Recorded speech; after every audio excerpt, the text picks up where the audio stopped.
Gordon Smith, Willie Irwin, Bobby Johnson.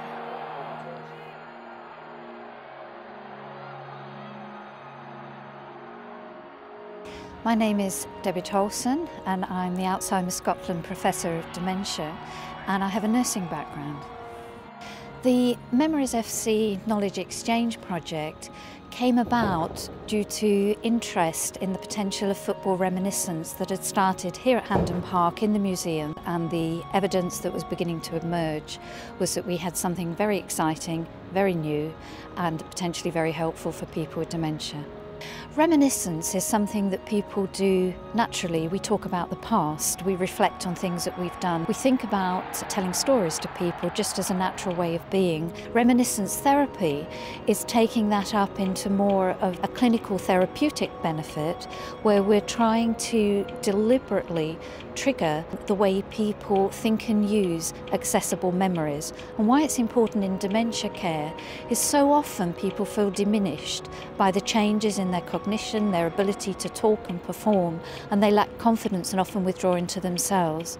So reminiscence, if we can tap into intact memories, it's very affirming for people. Dementia is a condition that most definitely has been hidden within our communities for many, many years. Alzheimer's disease being the most common form.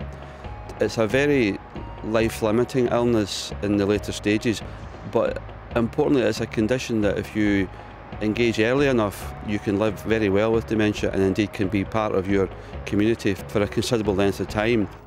The unique ingredient that football has is that it's both an individual memory, in terms of individuals going to actual matches, seeing players, but it's also collective memory. In as much as you can share your individual memories with other people who have memories which are very close to you.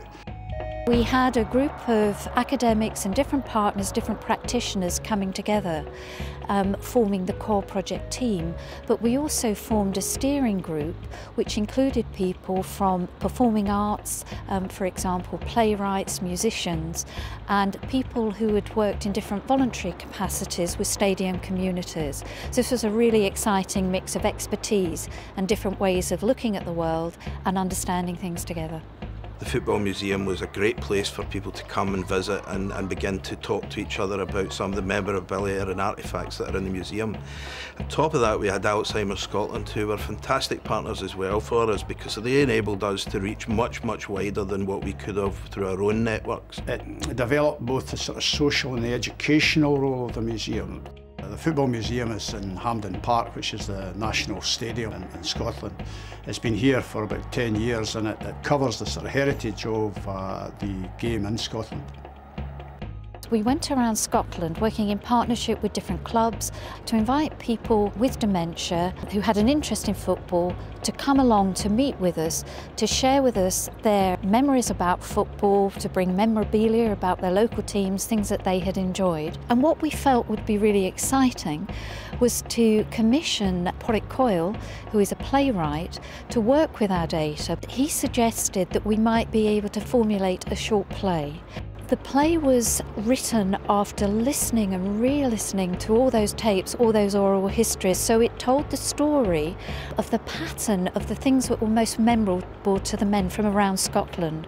And it focused on Charlie Tully, famous player, but woven into that was the importance of unpacking your own memories and sharing them. The interaction between the performer and the audience was just marvellous, because there was spontaneous laughter, there was additional reminiscence that the actor could work with. So the play was just a tremendous new way of reforming data, but it also gave us new insights. And what it confirmed to us was the tremendous sense of belonging and the tremendous sense of home that engaging with football memories engendered. What this project has done is taken an immensely important part of Scottish culture, football, and really developed a methodology of engaging with people with dementia and their families and providing them with a form of therapeutic activity. It was a unique thing to do, that no one else was doing anything like this. From a museum point of view, it was good. It was good for our funders, it was good for the trustees, and it's become a bit of a blueprint now for similar activity in other areas in Scotland and, in fact, outside Scotland. We have illuminated some of the trigger mechanisms that make the power of reminiscence really come alive, and these are important because they're transferable to other subject areas, and we wouldn't have done that without the different disciplines coming together. What we have learned is that to deliver reminiscence in informal, natural settings is much more helpful than in a clinical environment. For men with dementia, there is little appeal to going to activities that are feminised. Football gives a unique opportunity to do something that men feel dignified in taking part in, but they also enjoy it, they have fun, and it makes sense to their families, and they can share these experiences across generations.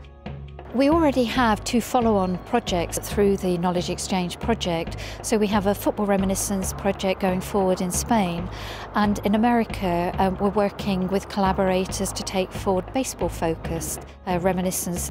Dementia is a national priority in Scotland, and I think what this project has demonstrated is the need to have a strong evidence base if we're going to optimise the impact of healthcare interventions with people with dementia. What we have done is shown the importance of practice, of science and new ways of seeing problems. We are deeply impressed by the response from the clubs and from local communities to this project. It fills us with hope that we're actually going to overcome some of the challenges of stigma, and we're going to actually make everyone in Scotland committed to supporting people with dementia.